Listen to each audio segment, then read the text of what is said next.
This week on Dr. Drew After Dark. Dude, when it pops, it smells like an abattoir. It's like a fire at the puppy mill.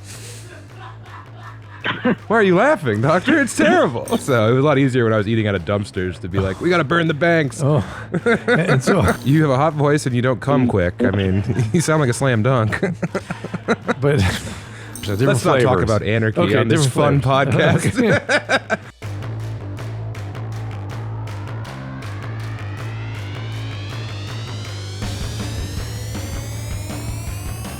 Welcome to Dr. Drew After Dark. Please be advised that Dr. Drew After Dark may contain sexually oriented content and be unsuitable for young children. Hey, welcome everybody. Dr. Drew After Dark, 818-253-1693 and drdrewafterdark@gmail.com for the great emails you send me. And as you've noticed, we're taking a lot of live calls, so look for the shout out for that. Boot Boys are in the house, and they put out a great shout out recently. Told people just effing call, right? And they did. They're calling. And so we got a bunch of calls up here. My guest today is the comedian Sam Tallent. He's also, in addition to being a comedian, host of a Chubby Behemoth podcast and novelist, Running the Light. Tell me about that. It's about an old broken down, drug dependent, sex obsessed comedian doing 7 days on the road. Oh, so it's an autobiography? It's everything I fear becoming. Yeah. It's a pre-memoir. Yeah. Great book. Yeah. It's easy to write what you're terrified of becoming. So. Wow. It's going to be a movie, right? Yeah. It got optioned and now it's there's It's a script. amazing. Yeah. It's pretty cool for a self-published literary novel. Wow. I saw some glowing reviews from Stanhope, and I thought, well, that's pretty high praise. Yeah, he doesn't tell any lies. No, he does not. Yeah. I have a funny Stanhope story. He called me or wrote me or something, emailed me and asked me to do a forward on like this. I remember his last book or the one before. Yeah. And I literally thought I was being punked. I go, what about your friend Depp? Doesn't he do Johnny Depp to write it for you? Why are you asking me? And he was like, no, what you're doing. And I thought, okay, great. And I read it, and God, if he'd written that in 1965, it would have been Jack Kerouac. Or worse. It would have been Fear and Loathing. Yeah, exactly. But Fear and Loathing was volume down compared to Doug. Yeah. I mean, those guys only wish they lived Doug Stanhope's life. Yeah, he lives in he occupies the beat Gonzo Venn diagram space. But the one that's seems like he scares me as a friend. It's like he's like skating the edge of survival. I don't know how he lives, man. All he does is drink vodka and eat caviar. Those are all his nutrients. And get involved with people that are problematic and stuff. Yeah, and he's so loyal to a fault. He is one of the most extraordinary humans I know. Oh God, yeah. He put my book on. He talked about it and had me down to his compound. Oh, good. And he was calling me, and I went down and lived with him for a month. And it was like, oh my God, Doug Stanhope likes me. You got to meet his wife, and she's lovely. Yeah, lovely. But then now 2.5 years later, he'll call me, and I'll be like, all right, I'll get back to you. It's like I don't have an hour and a half to hear about some road comedian from 1988 right now, Doug. Oh no! Because I'm 35, and he'll always be like, "Do you know Danny Libido?" And it's like, no, of course not. He's the best. He's the greatest. But he, in his life. He lives it, you know what I mean? He lives what and it's scary and dangerous to me as somebody who cares about him. But as a physician, and as a physician, but I wouldn't take it away from him. You know what I mean? When he's ready, like Steve-O used to live like that, and I always go, dude, because I really worried Steve-O was gonna die. Yeah, and he goes, oh well, I'll get sober when I'm ready. I'm like, nothing you can do as a friend. You just gotta wait. And he was as good as his word. When the time came, he got with it. From what I've heard, Doug is no longer on the sauce or smoking cigs. Just doing that on his own, or is he doing some treatment? Or just he had to. He couldn't just go cold turkey. Think? Yeah, those withdrawals are dangerous. Wow. But I think he had some kind of tapering situation. All right, good for him. Yeah. I just hope that he stays safe and well. That's all. Yeah. I mean, when he does die, it'll be a great funeral. It'll be a hell of a party, man. All the freaks will come out to the desert. Let it go as long as possible before that should happen. Yeah. Speaking of dying, waiting for death to claim us, you can get that on Amazon. You're such a pro, Doc. Comedy special on Amazon Prime. Yeah. And what else? Did I get everything else? I mean, touring all over the world, man. How did you end up touring the world? I've been doing it for 15 years. I came into stand-up from hardcore, DIY punk. So I learned how to book everything myself. Wait, tell me more about that. Punk stand-up or punk music? No, like punk rock. Like I was a drummer in a bunch of hardcore bands. Oh, no shit. Is that Yeah. how you got involved with Loveline and all that? You said I you got listened- involved in Loveline because I was a 13-year-old with an erect penis who Yes, liked yes. listening to adults talk to Yes. children. That was a horny time for me, doctor. I mean, I don't know how many times I fell asleep with you talking to like a 17-year-old who's like, I just can't quit giving head. And I was like, very good. Where do you live? I can help you solve this problem. It was invaluable to me and the people who called in. And were you in Los Angeles area? No. I was in Colorado. I grew up in eastern Colorado. And you're still in Colorado. Yeah. Now I live in northern Colorado where my wife has a job at the hospital. And so, yeah, I was in bands and I like lived in communes and, was How like a interesting. very self-described like anarchist. Oh, Took anarchist. himself very seriously. Yeah. So I just interviewed Michael Malice a couple times, and yeah. he's an anarchist, and he's refined my understanding of what that is. I didn't quite get it. Yeah, there's a lot of, I mean, There's different versions, different let's not talk flavors. about anarchy Okay, on this fun different podcast. Well, anarchy might be the way out of some of the shit we're dealing with. Well, like-minded individuals solving problems in communal groups. What's wrong with that? Right. What's wrong with that? I've come to understand that there's a version where it's more of a libertarian kind of a thing almost. There's Yeah. just problems of scale, The Yes. trappings of modern life don't really allow for that kind of life to exist. Yes, interesting. And also now I have money. It's- So it was a lot easier when I was eating out of dumpsters to be like, we got to burn the banks. Oh, and so how did you get into comedy? How did that happen? I started doing improv when I was 18, and then I would do improv, and then I would move to upstate New York and be in the band, and then I would move back and I started stand-up, and it all worked out. Gosh, I have certainly punk bands I've known many. Yeah. Got thrown up on by Fletcher from Pennywise. Wow. That's good Why times. is that not in your bio? It should be on my. Yeah, I bet it's on my Wikipedia page. Yeah. Wikipedia. It was a famous incident, and then he came back to apologize years later. We are friends now, and he got again just so wasted. He got kind of loopy and wanted to take us to Poo Poo City instead of vomiting on us. Oh. We didn't go to Poo Poo City, suffice to say, but What we a got whimsical close. way to put getting defecated upon. Yes, or thrown at, like sort of You want to toss dung? primate style. Yeah. That's where we were going. Damn, dude. What a life you've lived, Yeah, sir. so I came over here to talk more brown and white over here at your Yes. mom's house. Eating your shit. Do you want to promote any dates or anything, or websites, or You can find all my dates on my website, samtallent.com. You can also buy my novel there, samtallent.com, Tallent, and I'll send you a signed copy in the mail. Fuck Amazon, buy it from me. there you go. How about that? Let us go to some calls. Ready for this? I'll put these on. Yes. And this is so again, it's Matthew. Hey, Matthew, you're on with me and Sam Tallent. Hello. Hey guys, how's it going? Good. What's up?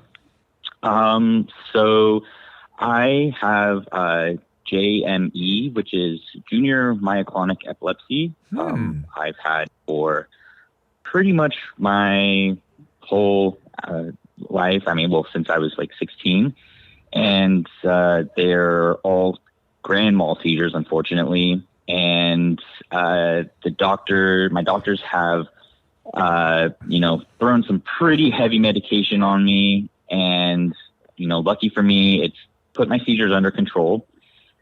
But with that, it's also pretty much knocked out my ability to have any kind of, maintain an erection for a very long time. How old are you now? I am 32. Okay. And what are the meds? I have their benzodiazepines. So I have clonazepam is the big one. Yeah. I also have zonisamide and topramite, some other ones as well. So pyramate. So you're on like four different anti-seizure meds. And that's something you are stuck with, I'm afraid, because generalized seizure is not something you want. Sam, and want to first crack at this? I think that I feel for you, Matthew, but I think that what you're thinking of as a weakness is actually a strength. You should be using these seizures to make love with. Oh, you can so become an erratic jackhammer. Be interesting, right? Yeah, just turn on the strobe light, put the meds down. There's and probably just, a whole line of porn in this area. yeah. There's got to be, right? You can really freak that pussy out, brother. Yeah. So, maybe you don't need the meds. I love the optimism. Yeah. And by Again, the way, I'm not a doctor either, sir. and by the way, before the show, Sam's like, this is not a silly show, is it? And Sam going in hard right at the beginning. I'm the hamburger. You are the Gainsburger. Yeah. So Matthew, what about things like Viagra or Cialis, those sorts of medication? Have you tried that stuff? I have, and it really did not connect with me, and it didn't really do anything because this medication has also kind of really just kind of emotionally affected me as well. Like sometimes I just really haven't felt anything. Yeah, you don't have any sex drive. Recently I tried mushrooms, and I actually started feeling emotions for like the first time I felt like in a long time. Yeah. Which was really an insane feeling. And it's wild that these drugs kind of like mask like just everything. I just don't feel anything. I know. Yeah. I know. This is how drug addicts feel when they're going through life, but they want to feel this way. In your case, you don't want to feel like that. Yeah. So have you talked to your neurologist about this? So this is another unfortunate thing.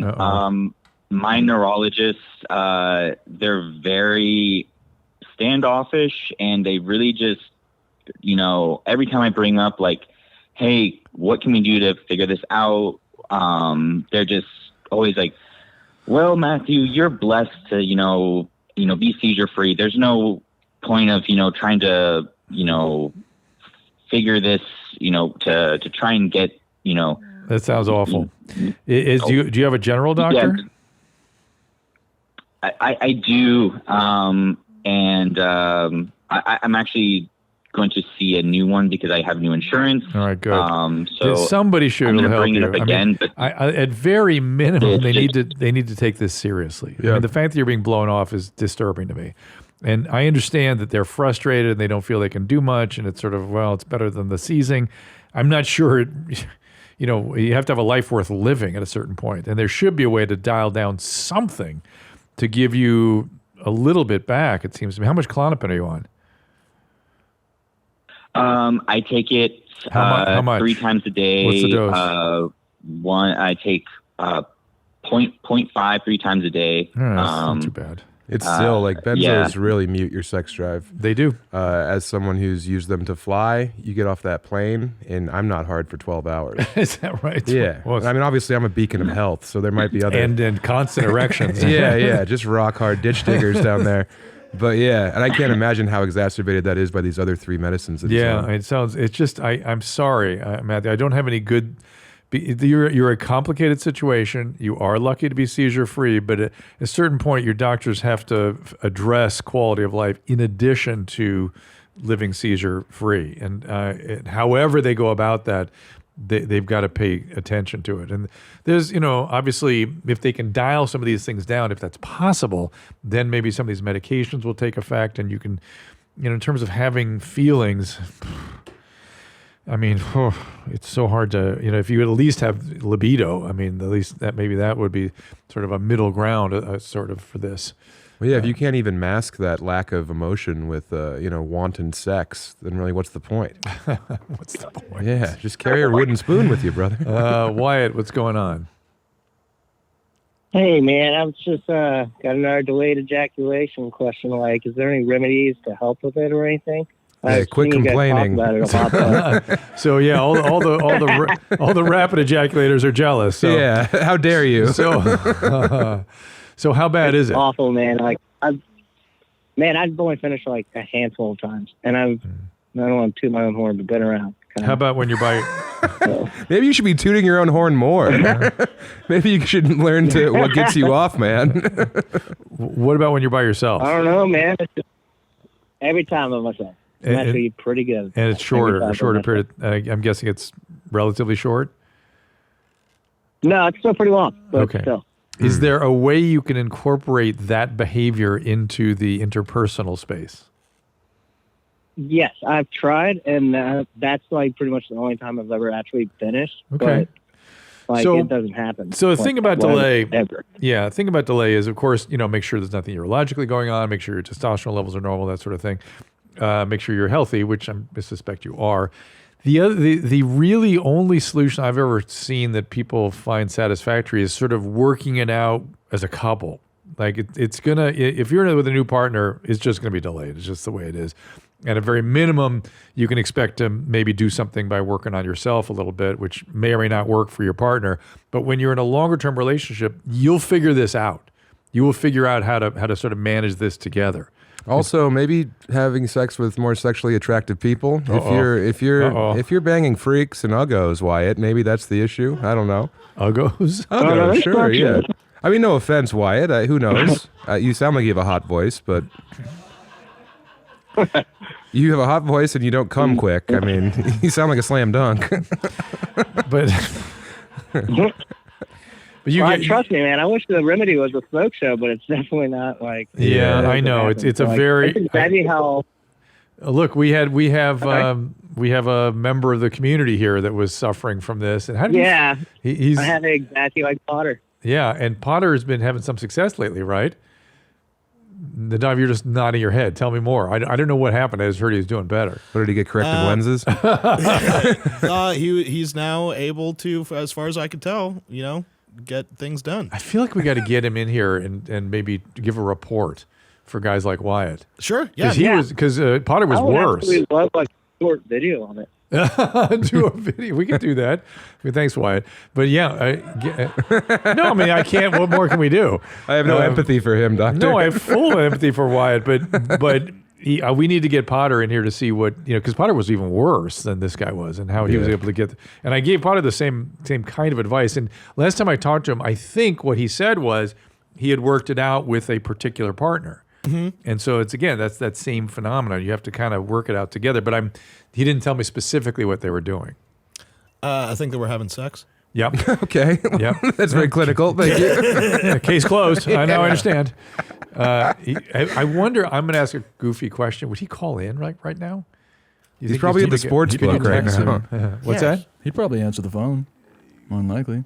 How do I, can can he call into the live show? Like right now, yeah. Would he could? Could somebody text him? And, yeah, give me a couple minutes. Yeah, because since that's a topic here, I'd like to get the remedy sort of, on the same program.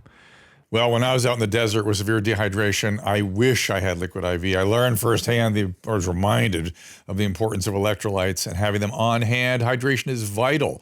And that's why I want to introduce you to Liquid IV, the #1 powdered hydration brand in America. Introducing Liquid IV's Hydration Multiplier, the missing piece in your daily routine. It's not just another hydration product. It is a solution. Whether you start your day with it, use it before a workout, afternoon when you feel run down, rely on it after a night out with friends, or after long flights. People get dehydrated on planes. They forget about that. Just one stick of Liquid IV can hydrate your body 2 times faster than water alone, and you'll benefit from the essential vitamins as well. 3 times the electrolytes compared to the average sports drink, and I cannot stress enough how Liquid IV has revolutionized my hydration routine. Convenient packaging allows me to take it wherever I go, so I am my best every day. Great flavors, strawberry, lemonade, Concord grape, pina colada. Liquid IV keeps my hydration routine exciting and enjoyable. But here's the game changer. Just one stick mixed with 16 ounces of water hydrates you 2 times faster and more efficiently than water alone. If I would say it, you got to have something in the water, solute. It's packed with 5 essential vitamins, B3, 5, 6, 12, and vitamin C. And on top of that, 3 times the electrolytes found in leading sports drinks, as I told you.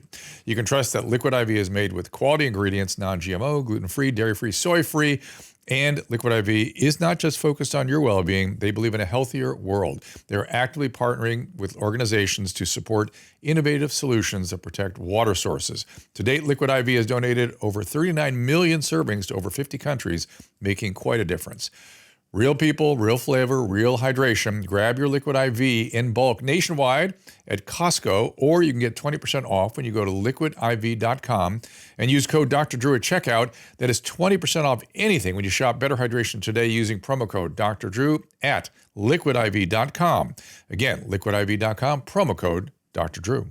Welcome to the world of skincare, where men have been wandering aimlessly for a long time. It is time to pay attention, time to take care of the fine lines and wrinkles. And I have salvation for you guys. It's called Caldera Lab. Leaders in men's skincare, clinically proven to reduce wrinkles, fine lines, and many of the signs of aging. Say goodbye to confusion and lack of knowledge, because taking care of your skin is now easy with Caldera Lab. Before you dive in, just think about it. You've got maybe guys like Bert and Tom in your life. They could be making fun of you. Who knows? It's as simple as a twice-a-day ritual designed to transform your skin, boost your confidence. And here's what you'll find inside the Regimen Bundle. The Clean Slate. It's a perfect face wash. The base layer. It's your daily moisturizer, absorbing quickly, leaving you with a matte finish. The Good. It's a nighttime superhero, clinically proven, multifunctional serum, tighten, smooth, reduced visible wrinkles, and the fine lines. So it's all easy and good. And get this, each drop contains a whopping 3.4 million antioxidant units that protects your skin. That's right, this is good. Oh, and we can't forget about the Icon Miraculous Eye Serum. Say goodbye to the fine lines and dark circles. It's time to reclaim that youthful look. Go to calderalab.com and use the code AFTERDARK to snag that 20% off. Don't miss on this opportunity to elevate your skin care with Caldera Lab. Your skin will thank you, and, well, isn't that enough? So will your spouse and your girlfriend and your boyfriends. They'll thank you too. Oh my gosh, we have so... Oh, this is interesting. This is Tina. Here we go. She's from up your way a little bit in Wyoming. Mm-hmm. Tina. Hi, Dr. James. Hi, Sam. Hello, Tina. How are you? I am super groovy. How are you guys today? Super groovy also. Yeah. So love you're on hallucinogens? Very good, Tina. She's in Casper, Wyoming. What are you going to do? Oh, beautiful. Oh, I don't know if she's I'm not in Casper, but close. Where are you, Close. Gillette? Rock Springs? Evanston? Jackson. I'm in Laramie. Oh, okay, cool. I live in Fort Collins. I've been up there. Right on. Yeah, Fort Collins is pretty cool. So what's up? Enough rapport building, Tina. Down to the business. Yeah. What's wrong with you? What's going All on? right, so here's what's wrong. So just a little bit of context about me, just to give you help with this. So I have surgically diagnosed endometriosis. Sometimes that's kind of hard for people to diagnose. I've been told you have to actually go in to see. So I confirmed you have that. So my doctor and I, she put me on the Mirena IUD and a drug called Orlissa. So I'm essentially in like a medically induced menopause in my 30s, which is rad because no periods. I love that. But what I've noticed since I've been on the drug, and I don't seem to be taken seriously about it, it's not that concerning, but anytime I'm in the mood, I get cramps, and that's like not very comfortable for me. And I don't know, I've tried to express this to my gynecologist, and she said that it just seems like with endometriosis, you're going to cramp all the time anyways, but I don't have them all the time. It's just when I'm turned on. And I was wondering if there's, sorry, go ahead. Go ahead, finish, please. That's what Wyatt says. Dumb me. I was just wondering if there's like some sort of internal biological response that we don't normally notice as women. Like there's obviously outward signs when you're turned on. Yes. But like, is it just my organs being like, I'm ready for that gush, or like, and I just notice it more because of my circumstances? Or this is a family show. Ready for that gush. Good for her. Wow. Well, I know, and family's got to know, man. Yeah, you called your mom's house. That's the deal. So the answer is yes, of course. That there is a change in blood flow to the whole region as it's preparing for the gush, as you say.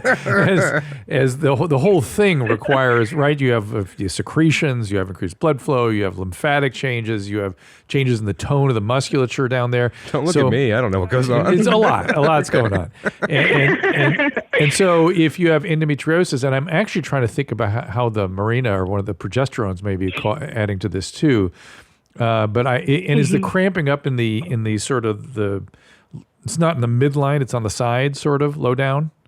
Is that where the cramping is? Mm-hmm. Yeah, and that's where you're. Well, no, it's it's lower. It's not in my back, so like a menstrual cramp. It's definitely like in a lower area. But not in the middle, but on the sides, like both hip sides. Flexor issues. Yeah. No, this is the endometriosis. Okay. And so when the flood comes in, the blood flows in there. There's a little more sort of potential for inflammation or activity. Endometriosis is literally lining of the uterus outside the uterus, and it can start to become more inflamed. I'm glad hers is confirmed because a lot of women just claim that. That's like stolen valor for girls now. Well, it's It 100% is, and I kick him in the chest every time I hear that. That's Unless what you've you had do. surgery, you don't get to say it. You are from Wyoming. no, I wouldn't be that harsh personally. What I don't like. No, I'm kidding. I'm kidding. Okay. I'm not. I'm furious. What I don't like though is when doctors work patients up for multiple problems. And endometriosis is one of them, and cystitis, interstitial cystitis, and all these sort of vague syndromes that, unless you prove them the way Tina's been through them, you can just label people with that, and you're going from one to the next, and A, either you didn't prove it, or B, you did prove it and didn't really see it, but are calling it that because the person has specific pelvic pain and never asked that person, were you sexually abused when you were a kid? Yeah. Which is usually what sets up these unexplained pelvic pain syndromes. Endometriosis is nasty and horrible, and I get how miserable it can be, and I'm glad you're getting it properly treated. The other thing is fertility. Have they talked to you about that at all? Yeah, that's the whole point of being on the Mirena and the Orlisas, because I do. Here's how we found out: is I had this melon-sized cyst on my ovary, and I went to one doctor, and they were like, "Oh, you're just constipated. It's fine." Oh boy! And then I was like, "Well, it hurts. It's weird." And every time I laid on my chest, it felt I was laying on a baseball. It was wild. Wow! And then I finally went and got a second opinion, and they were like, "Oh, we're going to surgery in a day." So that was great. I mean, it was scary. It was my first surgery, and somebody was like, "Well, you're in an emergency kind of situation right now," but that's how they figured this out, and so. Now I have just one remaining ovary and I don't have any children. So I was like, what am I going to do? So all of this is to try and see if I can have a kid. And hopefully I'm not in a place right now where I want to, but in the future, I'd like to have that option still. I didn't even realize it was in danger. It isn't really from the one ovary. It more is as you get older with endometriosis, like you want to get your fertility going relatively young if you have endometriosis, if you can. It's not that big a deal, but it's something to think about. Now, Tina, can I suggest the opposite of the advice that I gave Wyatt? If it's only when you're turned on, why don't you just bang uggos? You know what I mean? Like, there's a lot of very homely, awful men in the state of Wyoming. You're kind of in Mecca, and you're looking for a place to pray. Just if it's a matter of being turned on. Yeah. Oh my! So you resolve the congestion, as you're saying. Yes, exactly. Yes. Yeah. Well, that is an interesting question. Listen, I do the Lord's work as little as I can, but I'm just one person, man. I understand, Tina. Hey, Tina, let me ask you. And trust me, I don't want to mess baby here. I'm trying to have one of those outward babies in a different state. Maybe trying to get out of here. Good times. Are you, Tina? But Sam does bring up. You know what I'm talking about. Sam does bring up an interesting question. Does he? Yes, he does. Thank you, Doctor. Which is, does this resolve after orgasm? Is it quickly resolved at the point of orgasm? Or have you tried that yet? When I'm by myself, no, but otherwise, yes. And I don't know if that's helpful at all. But and does it peak? It's not like I'm like shoving a hammer up there or anything. I understand. But no one accused you of that. Maybe Sam, but as the arousal peaks, does the pain get worse? Yeah. Okay. And then it resolves definitely. quickly after orgasm, or does it take a while? After with somebody else, yeah, for sure. And I don't know if it's just because like there's other things to concentrate when I'm with somebody else. I see. And it'll go away like afterwards, but like not as soon as I like. Got it. Can come, you know what I mean? Like, well, that makes sense. Right Again, away. the fluid and the lymphatics and the blood flow has to settle down. It takes time for that. Mm-hmm. Very interesting. Thanks, Tina. Mm-hmm. Mm-hmm. Hey, thank you guys. Have a great day. You got it. You too, Tina. The happy tease. endometriosis patient. Yeah, it's very rare. Well, if you had endometriosis, you wouldn't be happy either. No. This episode of After Dark is sponsored by BetterHelp. And of course, I understand the importance of maintaining a balanced, healthy lifestyle, especially in today's post-COVID world. So you got to assess the amount of stress we're experiencing every day and how it affects your overall well-being. Maybe you're looking for employment, or you find yourself feeling manic or mood swingy, and your family life is stressful. Additionally, you feel fatigued or sad. You got to address these concerns. Finding time for self-care is key, but it's easy to get caught up in the care of others. Where lots of times we spend our days focusing on others without considering our own needs, and this imbalance can leave us feeling overwhelmed, drained, and depleted. Therapy can play a significant role in helping us find that much-needed balance, the equilibrium, providing us with valuable tools, on boundaries, coping with stress, prioritizing our own well-being, while still being able to be present for others. Medically, of course, I've witnessed the benefits of therapy and myself, my family, my patients. It goes beyond just major traumas. It's a valuable resource for anyone seeking personal growth, positive coping skills, improved mental health. Take care of your body. Why don't you take care of your brain? Therapy empowers individuals to become the best version of themselves and navigate life's challenges resiliently. If you're considering therapy, I recommend exploring BetterHelp. Their online platform offers convenience, flexibility, and a schedule that suits your needs. Simply complete a brief questionnaire and you'll be matched with a licensed therapist who can provide you the support you need. And the longer a stigma, any kind of excuse, there's no waiting room or anything, you're not going to run into anybody. BetterHelp even allows you to switch therapists at no additional charge if you feel it's necessary. Find more balance with BetterHelp. Visit betterhelp.com/afterdark today to get 10% off your first month. That is BetterHelp, HELP.com/afterdark. Here's another orgasm question. I wouldn't be happy if I had a uterus. That's probably a reasonable assessment. Yeah. As a 40-plus multi-orgasmic 31-year-old female that wants kids, I have a couple questions.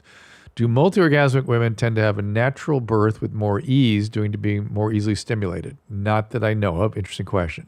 Your mouth is open. What's your incredulity about? The fact that she can orgasm that many times? Yeah, the world's so big and I'm so small in it, doctor. So I'm always learning. This is a version of the female. This is a version. Yeah.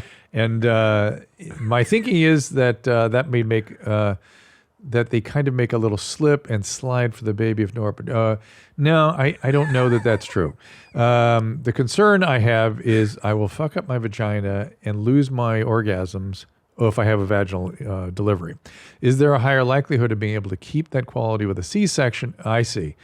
Even at the C-section, you can lose your pussy. You can get a loser pussy. Can you what the hell?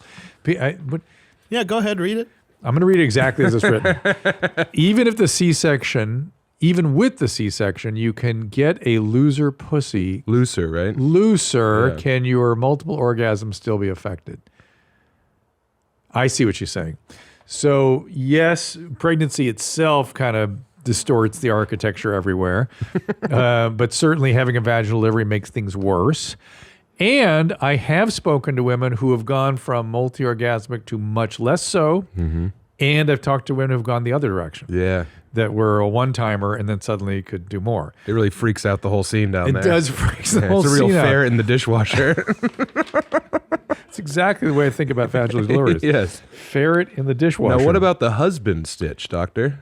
Stitch? Yeah. Oh, getting a vasectomy, you mean? No, the one where they make the pussy tighter. With the husband stitch. Yeah. That's after vaginal deliveries, right, typically. Yeah. And that is...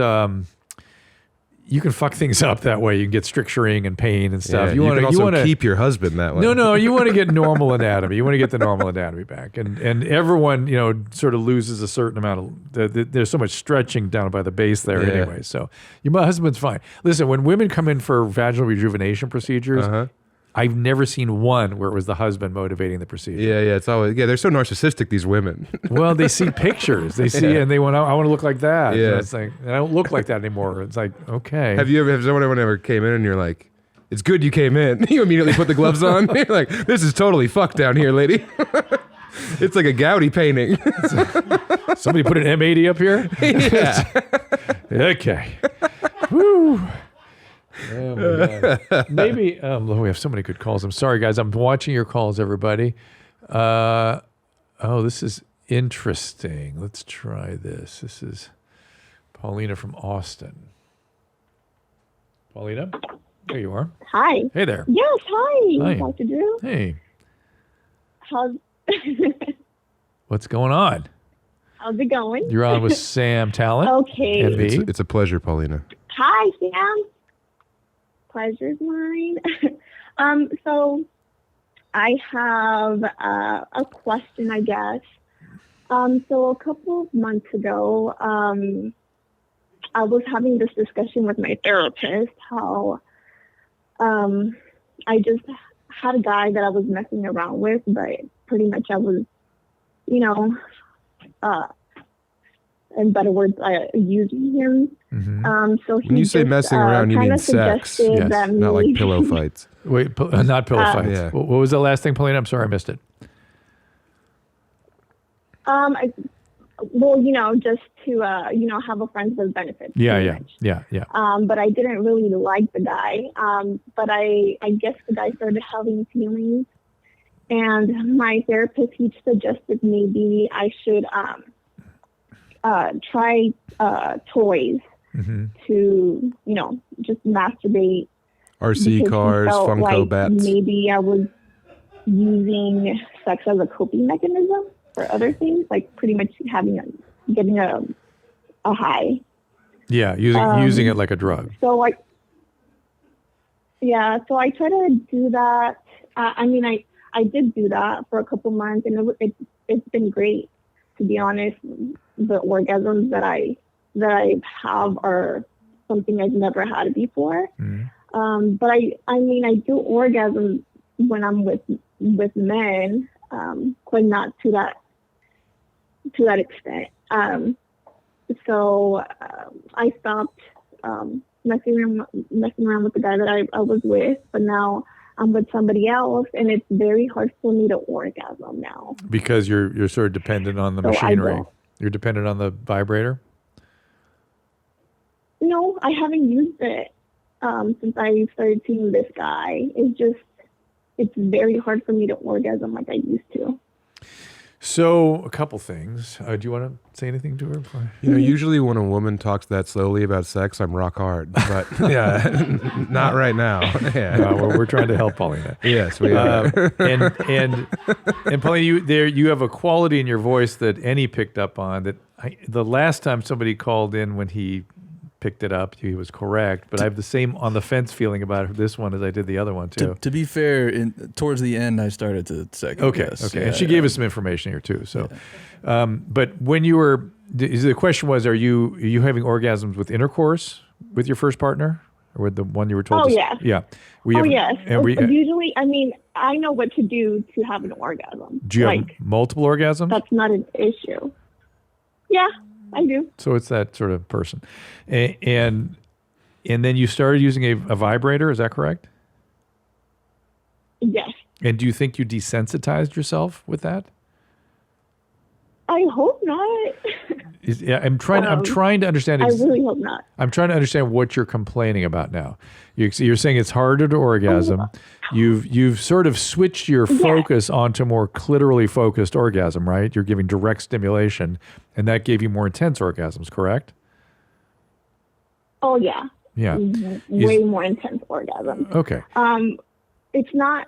It sucks because, I don't want to use the toy all the time.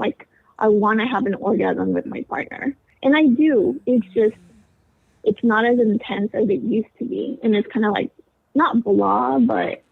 Paulina, can I ask you something? Is your partner making you feel a certain type of way about not being able to make you climax? Are you feeling outside pressure from them? No. Okay. Not at all. Okay, good. Because guys do that. Guys, that's a great question. And it's always their fault. Don't forget, Paulina. It usually is. Oh, for sure. No, I wasn't being facetious. It's rarely the female partner. Yeah. They want to come real bad. So there are sort of two simple answers here. One is to get more, at ease with this partner, more communication skills, more sort of rapport, and figure out what's going to make things work. And or bring the vibrator into the bedroom. Incorporate, yeah.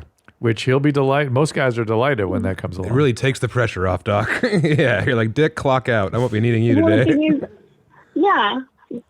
I tried to use a vibrator, but he gets too excited. Oh, he comes too fast? See, this is all... Not too fast. I'm like, hold on, give me a second. Yeah. No, I understand. But so this is all... How long you guys been dating? A couple months. Yeah, this is all new relationship stuff. Give it a break, Blaine. You're on the road to something interesting here. You're figuring it out. Yeah, you're building and growing. Yeah. Well, we sign off. We approve of the direction you're going. I don't know if the therapist still thinks you're using sex as a, emotional regulator, but it certainly sounds like at least you're trying to work out this relationship. And I would say keep going. Paulina, have him use those thumbs too. The thumbs don't get used enough. Oh, interesting. Yeah, you can really do some cool stuff. Oh, Sam Tallent with the thumbs. I'm an innovator. I've been with my wife for 11 years and she proposed to me. So some things are going correct. Something about them thumbs. Yeah, I've been hitchhiking, which I think is an indictment more of my penile size when the thumb does the job. But either way. Sus, gentlemen, sus. I have a fine one, guys. So let's. It's 5 soft, 3 hard. Wow. It bloats up like a toad's throat. That's interesting. Okay.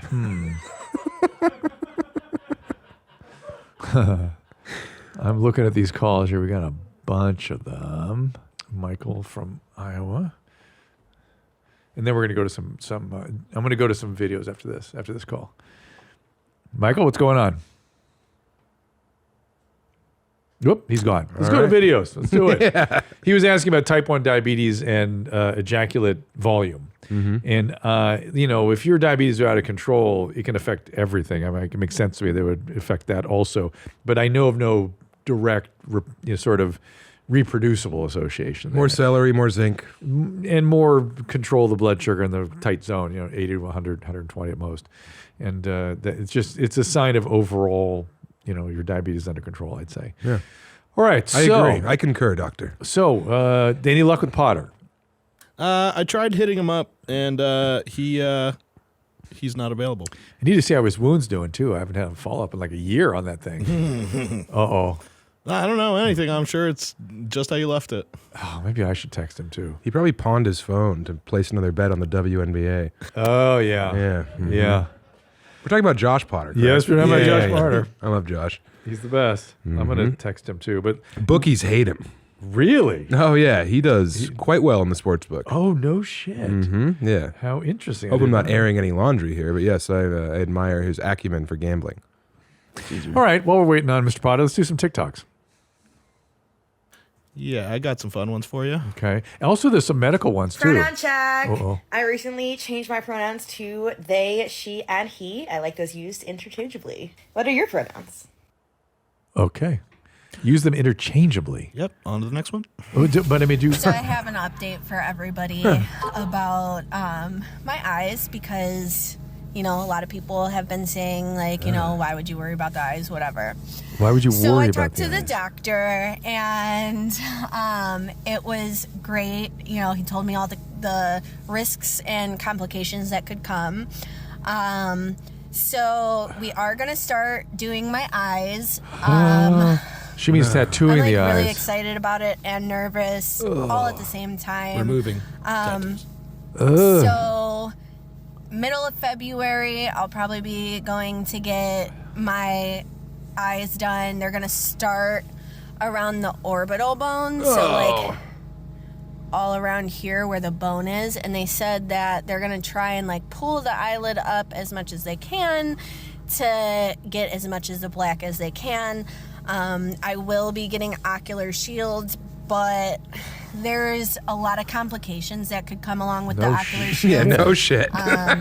Jesus. So the doctor explained to me that with the ocular shield, it, covers your eye, but if that laser doesn't hit the shield and it like gets in between the laser bone and the shield and hits the back of the eye. All right, it's complicated. There's another 3 minutes of this. Oh my God. Is that what Wyatt from Dallas is thinking of when he's not coming? Is this woman's plight? But she wants to become a skull, right? Isn't that what she's trying to become? A skull, yes? Play in the desert. Like Dia de la Muerte or something. Oh, yeah. And she's appropriating that culture to this degree. Yeah, she's pretty white to be doing that. White suck.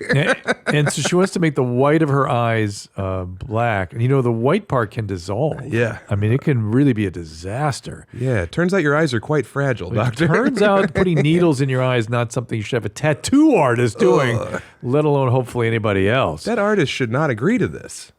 I think she wants them removed. Yeah. She's trying to get the eye tattoo removed. Oh. That you saw. Yeah. Oh, that's why the laser stuff. I see. Oh, it sounded like she was trying to get the black in the eyeball, which I've seen people do also. So she wants the laser for tattoo removal because the eyelid. Oh my God. Yeah. Oy vey. Yes. Oy vey. Ugh. Oh, poor thing. Now I feel bad. Yeah, how dare we? Yeah, no, we were judging. We were no bad on you, Sam. Yeah, I'll take the heat on that We one. were judging. We were judging that poor woman. She just needed a little laser tattoo removal. Yeah. Well, she had a moment of clarity, and we're clearly besmirching. did. Yeah. Well, that's what people get, right? They all of a sudden go, "What the hell am I doing to myself?" And they go, "I can get rid of this." Yeah. And so, okay. Potter. Yeah, check the queue. He's in the queue. Oh no. Oh yeah. Oh yeah. The pot man. Oh yeah. There. Here we go. Oh. Josh. Hello. Thank you for calling, my friend. You're on with Sam Tallent. Potter, what's up, you bookie beater? How are you? What's up, Sam? Good to hear from you, dog. I heard you don't come quick. Good to hear from you. No. No, it takes a long time. Oh, I feel so bad for you. Oh no. Sam is judging by his envy towards those who delay, and my use of thumbs. He must be a little bit quick at the draw. No, never. But Josh, here a couple things. How's your wound? Oh, that's good. It's done, right? Haven't even thought about it. Haven't even thought about it. Good. In months. Good. And no recurrences anywhere else? No neck bullshit or anything like that?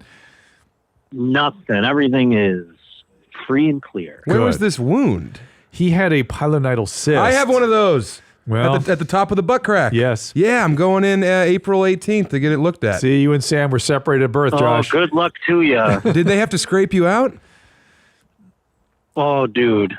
Oh, they no. Had to scrape, they had to clean me out. It was a mess. Dude, when it pops, it smells like an abattoir. It's like a fire at the puppy mill. It's truly horrible, doctor. Why are you laughing, doctor? It's terrible. So Josh let his go for quite some time. Oh, no. And I got concerned, and so we drained it initially. You did? Yeah. Oh, and I at the time of that evaluation, I mean, I realized I would put a Q-tip in, a Q-tip that was about this long, most of it went in. No way. And so he had it all the way up his spine. Yeah. And so fast forward another 8 months. Of course. He finally saw a surgeon Yeah. and then had it definitively taken My care of. wife wheezes the juice out of mine, to quote the great Pauly Shore. Yeah. But Josh, we are not calling to talk about... Golly, I wish I had a wife for that instance, but no, I had to, go through the whole surgery, the recovery. Oh, yeah. It healed, and then the first time I had sex Ever. After that, I bled everywhere in the zany Chicago condo. So hopefully they replaced the sheets. God damn it, Josh. That's a turn on. Yeah. And so that's not the worst thing to happen in that condo. And so, yeah, and then you told us the story about how you reacted the first time you actually saw the wound after surgery. Oh yeah, I almost fainted. Dude, did yours ever pop on an airplane and then you just have to apologize for 3.5 hours? I would, if it did, I would just go. I would leave and be like, hey, who the hell was sitting in A7A? You only fly Southwest so you can bail on your cis chair. So Josh, what's coming up for you? Do some plugs, then I have another question. Maybe plug that wound on your spine. I'm going to be out on the road. I don't know when this airs, but is there a website? I'm going to be all over the place. Website? Yeah, go to my Instagram, Josh_Potter. Click the link in there. You've got all the dates up on there. But the Josh Potter Show comes out every Wednesday. And I would say, I wish, grass is always greener when it comes to ejaculating. I would love to just come immediately. That would be the best, I think. But hey, Josh, I've read heard the from room. others that they think, my situation is... Right. So we had a guy named Wyatt. Wasn't Wyatt the dog? Yeah. And Sam, first of all, was jealous. Not jealous. Come on. Just sort of putting a positive spin on this, yeah, on this exactly. attribute. Yeah. But he was upset, and I said, I told him what I told you a long time ago, which is you got to kind of work it out with a partner. And my recollection was, last time I talked to you about this, you had done so, but I didn't really know what you had done. So I'm wondering if you could tell there us. was a couple. Yeah. There was a couple of different methods I've learned. All right. I got a blowjob, which was nice, and I was doing breath work during the blowjob. Nice. And that helped me, and I came from that. And then eventually I was like in I'll call it an entanglement more than a relationship. And I gained What are you, Chaucer? some trust with the woman, and I came into her, and then she broke my heart. So I am wondering how I'll be on the next go around. Maybe it's because you described it as coming into her. I know. It caught my ear too, Mr. Chaucer.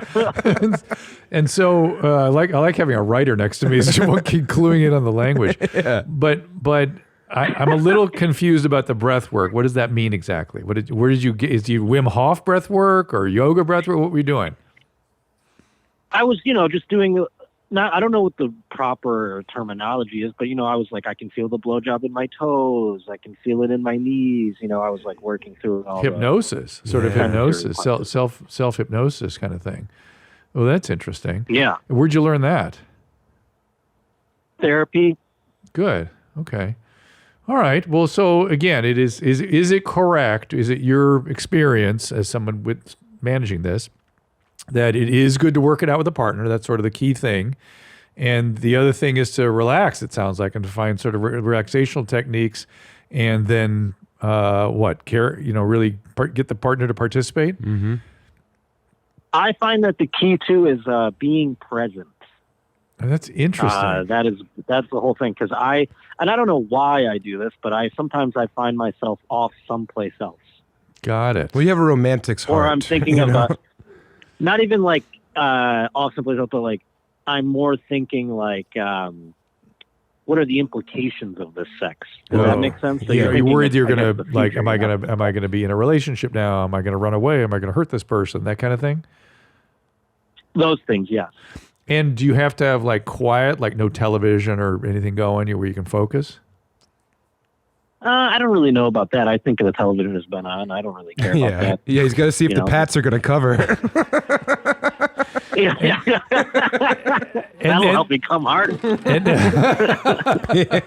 That makes him come. Yeah. And so I learned from Sam. I did not know this about you and your ability to sports book. Oh, I love it. I talked about that a little bit with you because you asked me if I had a gambling problem at one point, and I don't call it a problem. It's not a problem when you're padding your wallet like you are, you son of a bitch. That's right, baby. Sam witnessed one of my best gambling days of my life. Dude, yes. He was present for. I was like a beautiful mind. I could see the whole board. Hell yeah, dude. I always knew Potter was a savant of some type. Yeah. An idiot savant is what I thought. Keep that mind using for good. Yeah. All right, Josh, I'm gonna get Jets plus 280 tattooed to my body. That was like one of the best pulls I got. I won Adam Egan a bunch of money that day. Yeah, not me though. Thanks, Josh. Now, doctor, is it your clinical experience that only losers like the Buffalo Bills? Well, somebody who doesn't mind losing. Or has a history of losing Next for time long you got to periods. ride with Daddy over here. That's all. I will be riding with you. You should ride on my back like a piggyback. It'll be like Freak the Mighty. Good to hear from you, Josh. You're the man. Yeah, Josh, I really appreciate you calling. We just wanted to try to get this guy some firsthand, experience since he was so desperate. No one fills 8 minutes like Josh Potter. Love you both. Let me know when you're in LA. All right, my friend. All right, man. Talk soon. See ya. Talk to you later. All right, bye. The great Josh Potter, everybody. Oh, I feel like I cleansed my palate talking to him. Yeah, he's a sweet man. Yeah. We did have a little experience together when I had to do that wound. Yeah, that trauma bonding. Trauma bonding. In a and foxhole. Nadab was my nurse. We can't really show that anymore, can we? Yeah. Stills of it or anything? No. Did it reek, doctor? Oh, of course. Yeah, it's the worst smell in the world. Of course. It's called putrefaction. Yes, it is. And which is also the band that Josh was in college. It wasn't yours? Not your band? No, It sounds like a punk band. No. Oh, yeah. So we did a house call and we wound checked him and stuff because he wouldn't do anything about this. Of course not. Look at this. This was his. You see it? Oh, God. Mine does not look that. Oh, his is higher up than mine. Mine's right at the crack of my tail. And he had it for a long time, wouldn't do anything about it. And so I put that, and we opened it up and put some gauze in there. This is like the comedian's disease. It used to be gout. Now it's this. This is a pretty common thing. And if you've got a lot of hair back there, pilonidal cyst is the Latin for nest of hair. Yeah. And so I know. My wife won't shut up about it. Let me tell you. Because she so we just packed it and tried to let it go for a while because he was not going to go get surgery. He didn't have insurance yet. And look at Devav. Look at Devav. Why is he in so much pain? Because I didn't fully anesthetize the area. That was nice of you. Yeah. Because I did a bad job. Yeah. Because the next time I really put a bunch of stuff in there. I didn't expect it to need that much stuff. Oh my God. From this thing, it looks like you're fucking him in the ass, sir. All right, enough of poor Joshy. Has he still got his hair shaven so close like that? Oh, look at Nadav. I know, that's the funniest part. Is I think Nadav's face. Nadav's like, "Shto." You ever recover from that, Nadav?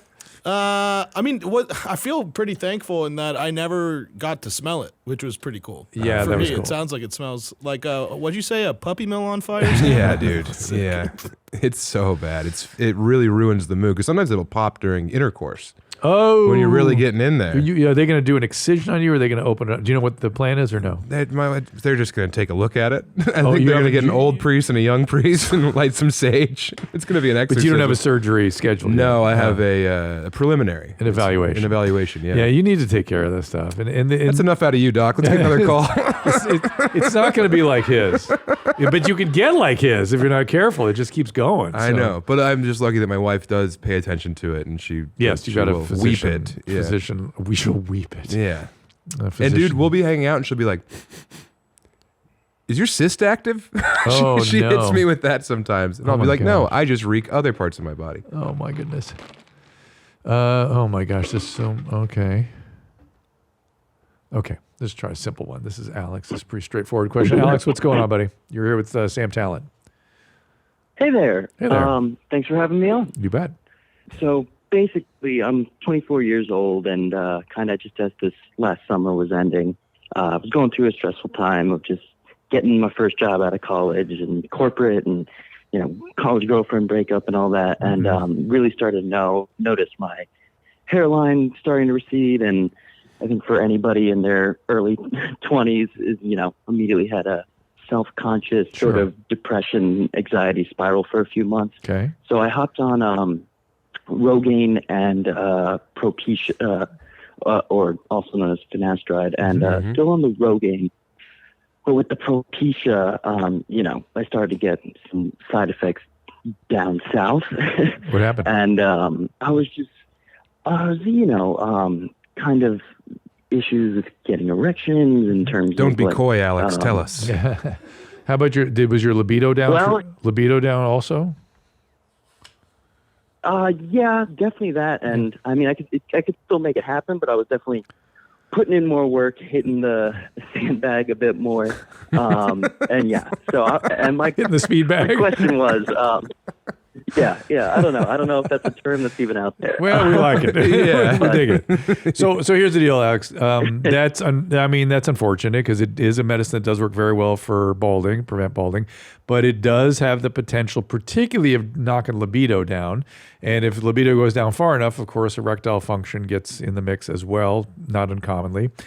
And some people, and I've seen estimates as high as 10%, maybe even a little higher, have permanent reduction in their libido. So all my patients on Propecia, when that data came out about, it must be 10 years ago now, I called them all and said, "Are you sure you want to stay on this stuff?" And some of them were having no side effects and wanted to continue. Yep. In spite of the risk. And also, Alex, you're probably tying your idea of your own virility to your hair, but it sucks that you're having the negative side effect of your actual virility being these encumbered. days, no hair is sort of... No one cares, brother. No one cares. No one cares, It bro. is sort of maybe kind of a more virile kind of thing than hair itself. Hair, for sure. Hair almost... Everyone, look, my hair's so short, it's almost like I'm bald anyway. Yeah. We're getting short hair, shorter. And I just want to fuck you, Dr. Drew.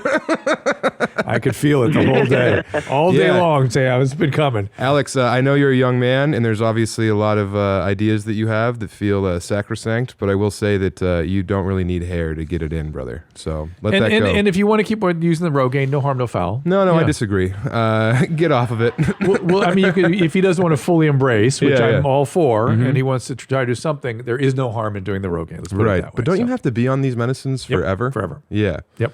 That's it. All right, Alex, hang in there, my friend. You'll be great. Don't worry about it. So you live in the perfect time. If you lived in 1973, you would have to have hair. Yeah. Have you looked at some of the bullshit television? 1973. It was like Telly Savalas was the only one. And how he got away with it, I still don't know. Because in the mid to late 70s, you had to have hair, if you were a male, that covered your ears. If you go look at Captain Steubing on the Love Boat, he has a tiny rim of hair that they blow dry over his fucking ears. It's so ridiculous. He's going to get a picture of Captain Steubing up there. Captain on the Love Boat. And it is when you really start to pay attention. I remember it, and it used to come up with Corolla a lot because he had sort of nappy hair, and he could not get much done with it. See look at that. Yeah, look at those tufts. It even got more. Let's even get some actually with the hat off stuff going on. There he is. Then today. you really see it. There it is. Look over the ear. Yep. Tiny rim of hair. Got to pull it over the ear and then blow dry it over the ear. Yep. That's not him, I don't think. We've Gavin really McLeod. evolved.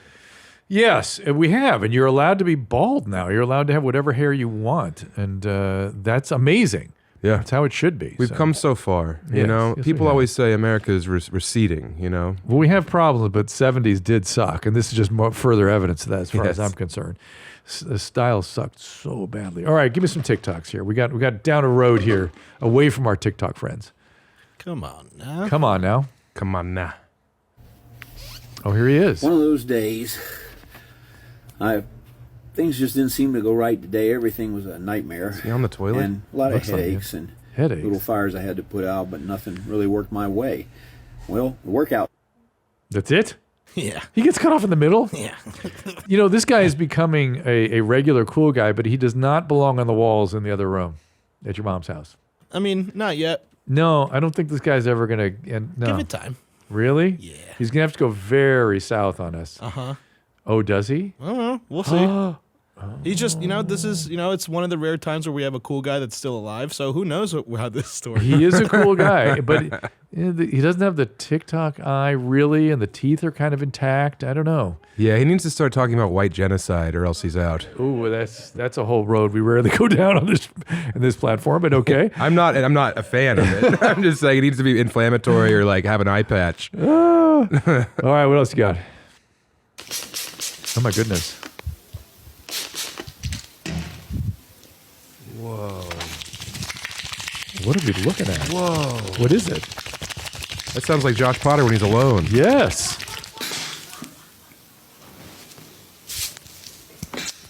What are they doing? In all my years. Just giving him a really cool massage. It kind of looks like a wax figure. At first I thought they were like putting together some sort of wax head. It's like he's wearing a mask of his own face. Yes. I don't like that. He's just really wet. All right, on to the next one. All right. I was blind from birth until just a few years ago, and I'm answering some questions. Oh, interesting. Why is my husband so ugly? Most when I got my eyesight, I have to actually say I did. What I looked like. I had no idea what I looked like, so I would go into stores with those mirrors on the wall, and I saw myself, and I actually said hello to myself because I thought I was a different person. And I had a complete identity crisis because it's a little weird when you can't recognize yourself, right? It's kind of a little disturbing, like everything you knew about yourself is wrong. Okay. So yeah, that's a great question. Anyway, keep the questions coming in the comments and I will answer them as soon as I can. I want to talk to that chick. Me Seriously, too. Yeah, she sounds so interesting. I told you I've spoken to a guy that had vision restored since 6 months of age, and it's just so fascinating to me. It's an insight into how the brain and the mind work. It's like when the cochlear implants get put in. Same, similar. You see them here for the first time. Yeah, and I start crying every damn time, doctor. It's touching. Yeah. But if there any kind of connection we can get here, bring me more of that, or get a connection, maybe talk to her or something. Yeah, we'll get you some more blind stuff. Yeah, maybe lower the camera a little too. Yeah, get a better. Well, she hadn't been able to see. She doesn't yeah. really understand that stuff yet. Just because she can't see, I would like to. You know. Here's another fun one. I'm married to a Filipina, and this is a rebuttal to a lot of the videos going around. American women complaining that men are going overseas to find themselves a poor, uneducated slave of a wife. And I just want to tell you, it's not like that at all. It's even I've been better. married to my Filipina for 4 My years Filipina. now. My We've known each other. She's no slave. She's 6 or just 7 property. years. I've been going to the Philippines for many years. I didn't go to find myself a wife. I went. Was there sex trafficking? It's an absolutely beautiful country, and the first thing you realize when you get off the plane is how great the people are. These are people coming from an undeveloped or developing country. Yeah, they're very There's easy not a to lot of extra exploit. money. It's hard to come by there, but yet they're super happy because they have friends and family, and that's the core. Well, of their course, culture of course, is relationships with people that Yes, they love. of course. So in turn, they're very kind. They're very caring. They'll do anything for money. They're very affectionate, and they're super, super loyal. Unlike you bitches. Unlike you trifling hoes. Fall in love and Wow. get married with one. That's it. Okay, I got enough. That's enough. Yeah, Okay. there's another 2 minutes. of this Oh if no, you no, want. no! I'd rather go back to the eyeball lasers than this guy. Ooh, I actually have another fun one based on that.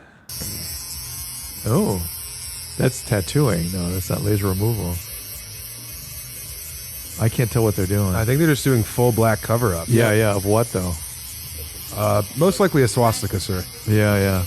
Thank you for that. Yeah. Looks like a wound or something. Maybe they're trying to cover up. God. No, I think you're just covering up A swastika. old tattoos. Okay. Yeah. Well, I don't know about that. When in doubt, it's a swastika. Yeah, Sam's on point. So okay. So back to that guy. Do you watch 90 Day Fiancé? Yes, sir. It's such I'm so guilty, so ashamed that I watched that show. Yeah.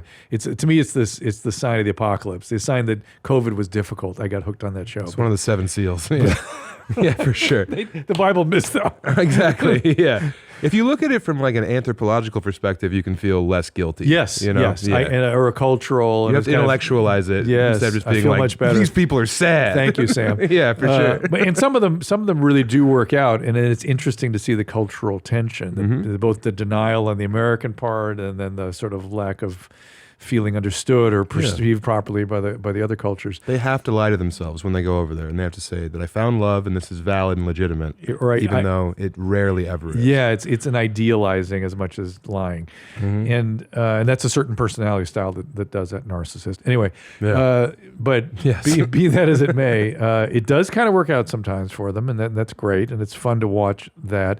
I bring it up only in the context of that particular thing, which is that there is this whole population of men that are not doing well on dating sites. Correct. And they are not doing well at all. The employment situation is all fucked up right now. The economy is questionable. Yeah. And they're turning to other countries, and they seem to have success. They seem to like it. I don't know, man. It feels like carpetbagging. It Well, feels that's like war what I was going to profiteering. ask. Well, that's what I was going to ask. Is it you joked about it, but I'm wondering, is it exploitative to do that? I think that there's a lot of quid pro quo involved, and that if you do go to a developing or third world country and that woman finds a way out, I'm happy for her. Yeah. You know, if you're Well, going to dupe what some if it's- round-faced rube in America. But what if it's some of them were French and some of them were Eastern European? Yeah, but they're like Sierra Leonean. You know what I mean? Like, I don't know if they're coming from Paris and marrying some bulbous American wad. Yeah. Yeah.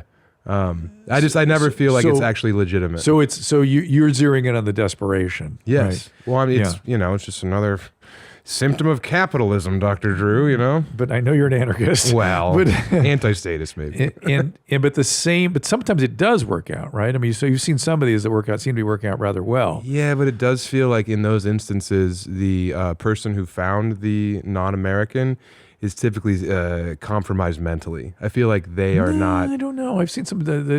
I would say younger tends to be more likely to work out. Well, and also if you're more attractive, it tends to work out as well. The both of them, right? Yes. Mm-hmm. Okay. So it's, in other words, neither of them are working from a state of desperation necessarily, though there may be some economic motivation. Yes. It's not desperation. I don't think that it is across the board a hopeless situation, and It's just there an are some interesting outliers. It's an interesting thing just to think about. Oh, yeah. And then and this guy just sort of raised all that stuff. But Sam, our time is up. Okay. Well, I had a pleasure. It has been really fun. Thanks, and man. I'm so glad you knew Josh and that we could share our time with Josh together. Yeah. And you've definitely added to the program. I appreciate you thank you, being sir. the Gainsburger so I could deliver the pill. I appreciate a little it. bit. And you did some good pill work yourself. So Thank you, doctor. So your wife has done a good job in educating you. She and really bringing you has. along from your punk heritage. Yeah. When I met her in Philippines, I was like, this is going to work out. She's my Filipina. So where should we send people? Waiting for Death to Claim Us, a comedy special on Amazon. Yeah, buy my book. Running the Light, that one? Yeah. Yeah, buy the book. SamTallent.com, Tallent, and you can follow at SamTallent on Instagram. There you go. And my podcast, that Chubby Behemoth, which I always forget. I forgot to promote it on Rogan yesterday. So there it is. Done. Here we are. Done. Thank you guys. We'll see you next time. All conversations and information exchanged during participation in the Dr. Drew After Dark podcast or interaction on the drdrew.com website is intended for educational and entertainment purposes only. Do not confuse this with treatment or physician medical advice or direction per se. You must always follow your medical professional's advice and direction. Nothing on these podcasts or posted on this site supplements or supersedes the relationship and direction of your medical caretakers. Please understand, I am not playing the role of physician in this environment per se. I'm educating. I am a licensed physician with specialty boards in American Board of Internal Medicine and American Board of Addiction Medicine.